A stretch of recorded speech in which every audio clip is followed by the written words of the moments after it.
A genetic test that predicts who will need medullary thyroid carcinoma. 1,000 cases of it are diagnosed in the U.S. every year.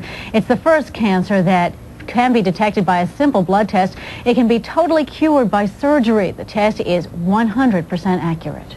Indeed, that is some pretty good news, and as we watch and wait for the overhaul of the nation's health care system as well. Now, today, President Clinton backed away from his demand for 100% universal coverage and the so-called employer mandate. As Peter Barnes reports from Washington, it's all about politics.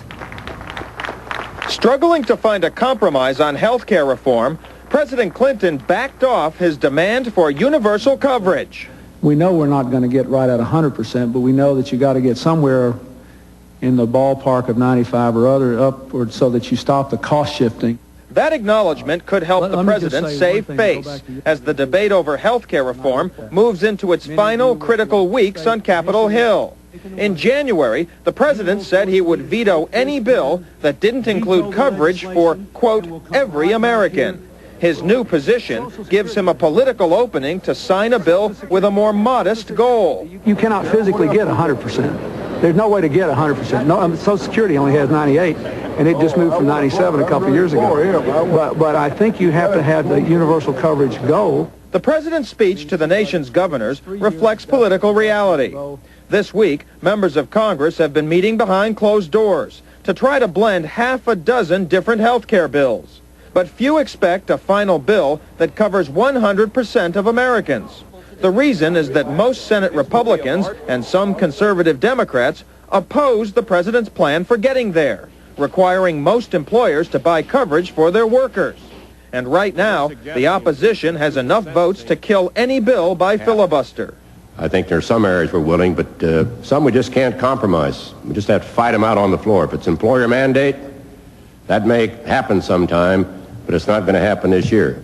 Faced with that threat, the president was conciliatory on that issue, too. There may be some way other than an employer mandate to do this. The president's comments could make for some interesting domestic politics here at the White House. Earlier in the day, First Lady Hillary Clinton, who the president put in charge of health care reform, reiterated her support for covering everyone. I'm Peter Barnes for Money Tonight. One thing the president has given up on is forcing states to convert highway signs from miles to kilometers. The Federal Highway Administration had intended to require states to make the conversion by September of 1996, but public and congressional opposition put the kibosh on that plan. Well, you're always on the move, Yep. and if you are always on the move, there's a good chance that you'll be packing up and moving sooner or later. You need to plan on how to avoid the hassles and the headaches, and we're going to show you how.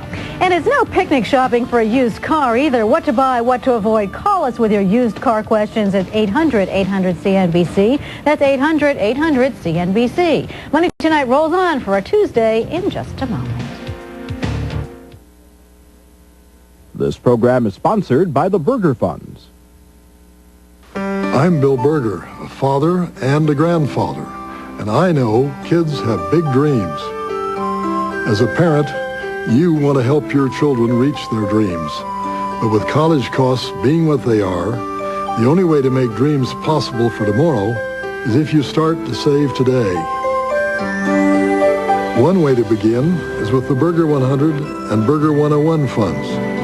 Both require just $250 to get started. Both have earned Morningstar's highest possible rating, 5 stars overall. So you know they've been among the top performing mutual funds. To learn more, call 1-800-333-1001 for a free investment fact kit complete with a prospectus. After all, kids will always have big dreams. We just like to help you make them come true.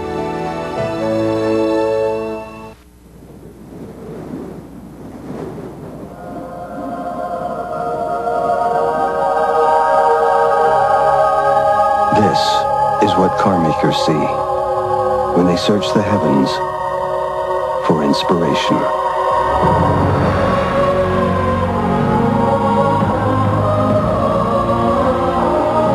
The E-Class from Mercedes-Benz.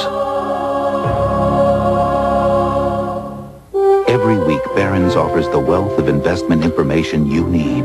And if you subscribe today, you'll receive this Barron's Investment Guide free, a $13.95 value that offers critical insights on stocks, bonds, and mutual funds, making it everything you need to know to turn money into wealth. Get 13 weeks of Barron's and the Investment Guide, all for only $34. Call now toll-free in the continental U.S., 800-238-1400. That's 800-238-1400.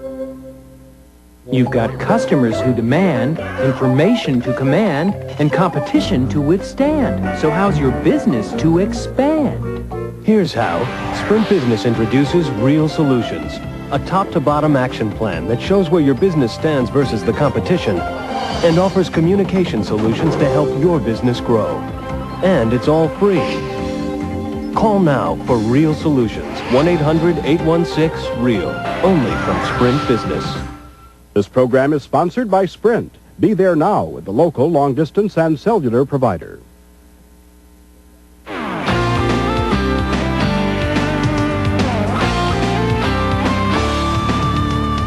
Hate the thought of moving? The average American moves 11 times in a lifetime. 20% of us are moving this year. And with that in mind, Elizabeth Crenshaw presents a very moving story. This is the Maldonado family of Fairfax, Virginia, and today is moving day. The next time they see their possessions, home will be Richmond, Minnesota. Well, it's an experience, you know, it's an experience to do that kind of thing. Moving is the third most stressful event in life, just behind death and divorce. That's why people dread it so much. But there are some things you can do to make moving easier. Plan ahead. You can never start planning too soon for moving. Moving professionals tell us you should start your planning 6 to 8 weeks before moving day. That will ease some of the hardships of closing up one life and moving on to the next. Try to select at least 3 movers to come to your house to provide you with their story and the estimates that they will provide you for a particular relocation. You can use friends and neighbors and word of mouth to find a good mover with a solid reputation. You can also check a mover's reputation with consumer organizations, and most importantly, you should ask to see the mover's performance report. This is information that's gathered by the Interstate Commerce Commission. It shows you exactly how well that carrier performed. Any carrier that has a performance rating below a 95 means that they've got some problems that they have not addressed. And you're going to end up with more damage with that type of carrier. Another thing to remember, if your possessions are damaged, you will only get 60 cents per pound, no matter how valuable the item is. So you should consider buying additional protection. And as for economizing, remember this: don't move it if you don't use it. That includes such things as old books, old records, unused furniture, firewood, household junk. The bottom line is, if you haven't used something in 5 years, don't pay to move it. And finally, pay attention to all the paperwork. The inventory list will be extremely important if you run into any problems. You know, it's hard to make this big move in, and I don't really want to, to do again, but it's nice. Elizabeth Crenshaw for CNBC. Well, saving up and moving to a new home is just part of the big money picture. In our Money Talk Personal Finance segment, an investing plan for a lifetime from the pages of Kiplinger's Personal Finance magazine.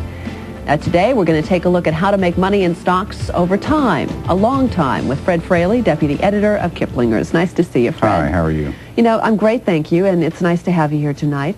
The thought of an investment plan for life can be kind of overwhelming for some people. What exactly do you mean by that? What we propose, Sue, is really something I call a lazy man's way, a lazy woman's way to get rich over time, and it has essentially 3 underpinnings. Number 1 is a method of identifying stocks that you don't have to buy in July and sell in October. You can hold them for years and for decades, those kind of stocks. Secondly, an inexpensive way to invest small amounts of money regularly, just as you would in mutual funds. And thirdly, methods and strategies to keep your money going in, to build your portfolio, build up your wealth, keep the plan sharp. All right, so what's the first step then? What do you have to do first to set yourself up for this kind of a situation? What you don't want stocks that are cyclical stocks, the kind that go up and down with the economy. You don't want tricky stocks. And you list a lot of them in the article. Right, and we set certain criteria that you ought to expect out of a stock that deserves to be held a long time. One is that the earnings go up 8 years out of every 10, that the dividends are raised 8 years out of every 10, that debt is very low, and most important, you don't want to pay too much for these companies. There are a lot of great companies that are growing like Topsy right now, but they have huge price-earnings ratios. So we said this kind of stock you should buy when the PE ratio is lower than the overall markets. And hundreds of stocks fit that criteria, which leads to the second part. Since so many do, how do you buy them, say, $100 a month without giving all your money to the stockbrokers? And the answer is find the ones with dividend reinvestment plans. Which are called DRIPs. DRIPs, right, that are fair to investors. A lot of them aren't fair to investors. They charge commissions to sell you shares directly. And like Merck is a company that does that. Skip them. Bristol Myers, skip them. They do the same thing. Most companies, though, once you own a single share of stock, will sell you all the shares you want, essentially, in small amounts every month, every quarter. And how do you find these companies? Well, there are numerous guides of dividend reinvestment plans. Money Paper sells a nice one. Standard & Poor's does. There's a great one put out of Tyler, Texas by Suzanne Mitchell. So there are all sorts of good guides. Now, what about investment clubs? How do they rank? They're a great way to do this. What we did, however, because this is essentially a lot of the way investment clubs work. And we set out a plan for individuals. A club could do it too. But investment plans essentially do the same thing, except that, you know, they're used to trading more. But if the criteria that you come up with are going to lead you to a certain kind of company. And generally I call them large growth companies. These are companies like Walgreens. You look at that company now, it's been beaten up quite a bit, and it's growing at about 15% a year, has no debt whatever, and a PE of something like 14. Well, the S&P's trailing PE is 20. They're giving it away. Lots of suggestions in this article in Kiplinger's. Fred Fraley, thanks so much for joining us tonight. You're quite welcome.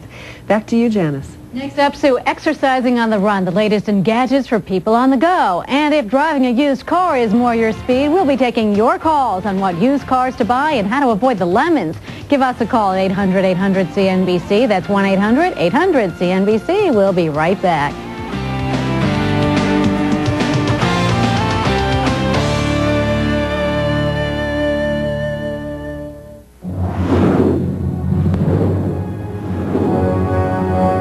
This is CNBC.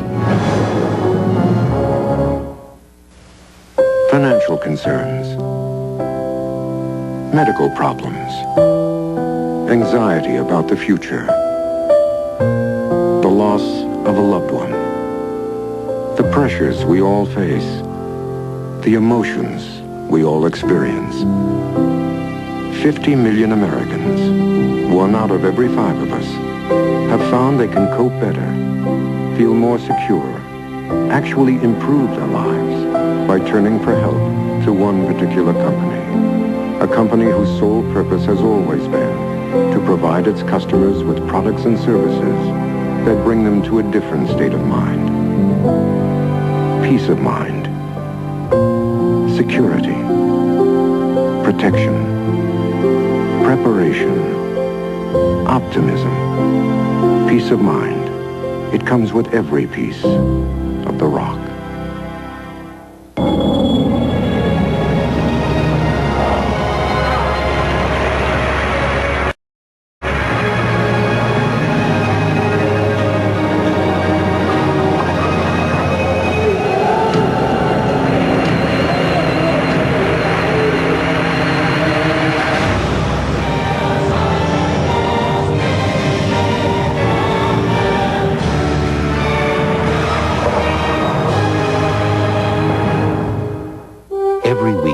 Offers the wealth of investment information you need. And if you subscribe today, you'll receive this Barron's Investment Guide free, a $13.95 value that offers critical insights on stocks, bonds, and mutual funds, making it everything you need to know to turn money into wealth. Get 13 weeks of Barron's and the Investment Guide, all for only $34. Call now toll-free in the continental U.S., 800-238-1400. That's 800-238-1400.